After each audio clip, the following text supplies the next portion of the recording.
നമ്മുടെ കർത്താവിൻ്റെ നാമകരണം. സീറോ മലബാർ സഭയുടെ ആരാധനാക്രമത്തിൽ ജനുവരി 1 തീയതി പുതുവത്സരത്തിൻ്റെ ആരംഭത്തിൽ സ്മരിക്കുന്നത് നമ്മുടെ കർത്താവിൻ്റെ നാമകരണമാണ്. യഹൂദ സമുദായത്തിൽ ആൺകുഞ്ഞുങ്ങൾക്ക് പരിച്ഛേദനം, നാമകരണം, ശുദ്ധീകരണം എന്നീ ആചാരങ്ങൾ അനിവാര്യമായ അനുഷ്ഠാനങ്ങളാണ്. പരിച്ഛേദനം വഴി ഇസ്രായേലിൻ്റെ അംഗത്വമാണ് കുട്ടിക്ക് ലഭിക്കുന്നത്. ദൈവം അബ്രാഹത്തിന് നൽകിയ കൽപ്പനയാണ് പരിച്ഛേദനം. ഉൽപ്പത്തി പുസ്തകത്തിൽ ഇത് വ്യക്തമാക്കിയിട്ടുണ്ട്. നിങ്ങളിൽ പുരുഷന്മാർ എല്ലാവരും പരിച്ഛേദനം ചെയ്യപ്പെടണം.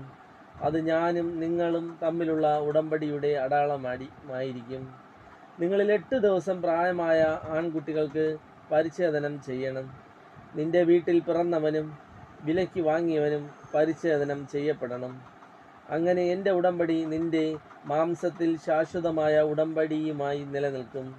പരിച്ഛേദനം ചെയ്യപ്പെടാത്ത പുരുഷനെ സമൂഹത്തിൽ നിന്ന് പുറന്തള്ളണം.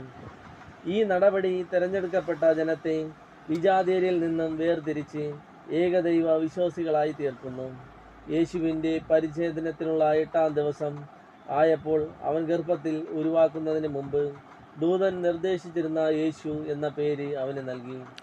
ഇവിടെ പ്രാധാന്യം കൊടുക്കുന്നത് യേശു എന്ന നാമത്തിനാണ്. പരിച്ഛേദനം വഴി ഈശോ വിശ്വസ്തനായ ഇവിടെ അവതരിക്കപ്പെടുകയും ചെയ്യുന്നു. കർത്താവിൻ്റെ ദൂതൻ ഈ സ്വപ്നത്തിൽ ജോസഫിനോട് പറഞ്ഞു, അവൾ ഒരു പുത്രനെ പ്രസവിക്കും, അവന് ഈശോ എന്ന് പേരിടണം. എന്തെന്നാൽ അവൻ തൻ്റെ ജനത്തെ അവരുടെ പാപങ്ങളിൽ നിന്ന് മോചിപ്പിക്കും. ഈ സന്ദേശം മാലാഖ പരിശുദ്ധ അമ്മയ്ക്ക് കൊടുത്ത സന്ദേശത്തിൻ്റെ തുടർച്ചയാണ്. നീ ഗർഭം ധരിച്ച് ഒരു പുത്രനെ പ്രസവിക്കും, നീ അവന് ഈശോ എന്ന് പേരിടണം. ഈ പേരിൻ്റെ അർത്ഥം ദൈവം രക്ഷിക്കുന്നു എന്നാണ്. 2-3 പേർ എൻ്റെ നാമത്തിൽ ഒന്നിച്ച് കൂടുന്നിടത്ത് ഞാൻ ഉണ്ടായിരിക്കുമെന്ന് കർത്താവ് തന്നെ ഉറപ്പ് പറഞ്ഞിട്ടുണ്ട്. അതുപോലെ ഈശോ വീണ്ടും പറയുന്നു, എൻ്റെ നാമത്തിൽ നിങ്ങൾ ചോദിക്കുന്നതെല്ലാം അവൻ നിങ്ങൾക്ക് തരും.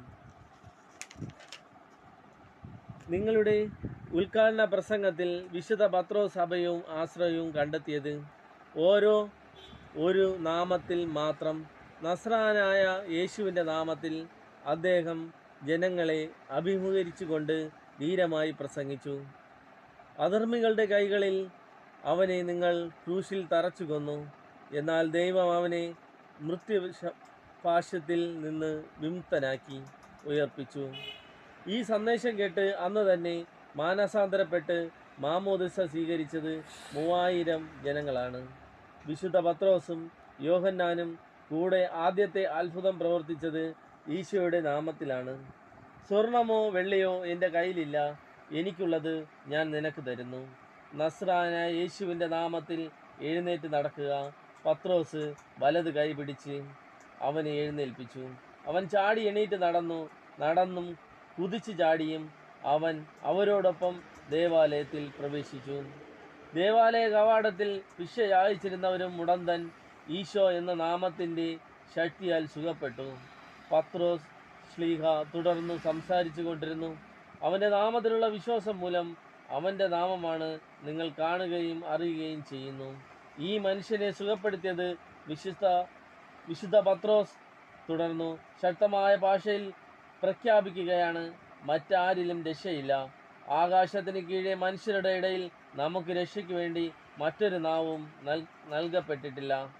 തിരുസഭയുടെ മറ്റൊരു നെടുംതൂണായ വിശുദ്ധ പൗലോസ് ഈശോയുടെ പരിശുദ്ധ നാമത്തിൻ്റെ ഔന്നത്യം ഫിലിപ്പിയർക്ക് എഴുതിയ ലേഖനത്തിൽ കാര്യകാരണ സഹിതം വിവരിക്കുന്നു.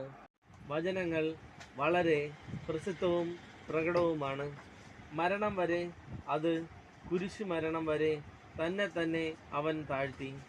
ആകയാൽ ദൈവം അവനെ അത്യന്തികം ഉയർത്തി എല്ലാ നന്മകൾക്കും ഉപരിയായ നാമം നൽകുകയും ചെയ്തു.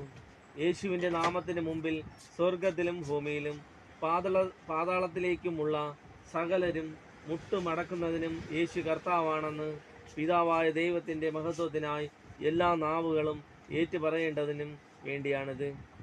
ക്രിസ്തീയമായ എല്ലാ ആരാധനാക്രമങ്ങളിലും നൂറ്റാണ്ടുകളുമായി പിതാവായ ദൈവത്തിന് പ്രാർത്ഥനകൾ സമർപ്പിക്കുന്നത് ഞങ്ങളുടെ കർത്താവായ യേശുക്രിസ്തു വഴിയായിട്ടാണ്. രക്ഷകൻ എന്ന അർത്ഥമുള്ള ഈ നാമത്തിനല്ലാതെ വേറൊരു നാമത്തിനും രക്ഷയില്ല. ഈ നാമം ഉച്ചരിക്കപ്പെടുമ്പോൾ ഭൂവാസികളും സ്വർഗവാസികളും മുട്ടുകുത്തി കുമ്പിടുന്നു. പിശാചുക്കൾ പലായനം ചെയ്യുന്നു. അത്ഭുതങ്ങൾ നടക്കുന്നു. ഈ നാമം നമ്മുടെ അധരങ്ങൾക്കും ഹൃദയങ്ങൾക്കും മധുരമായിരിക്കട്ടെ. അന്ത്യനിശ്വാസത്തിലും ഈ നാമം ഉച്ചരിക്കാൻ നമുക്ക് ഈശോയോട് വരം ചോദിക്കാം. ഇന്നിവിടെ നിർത്തുന്നു.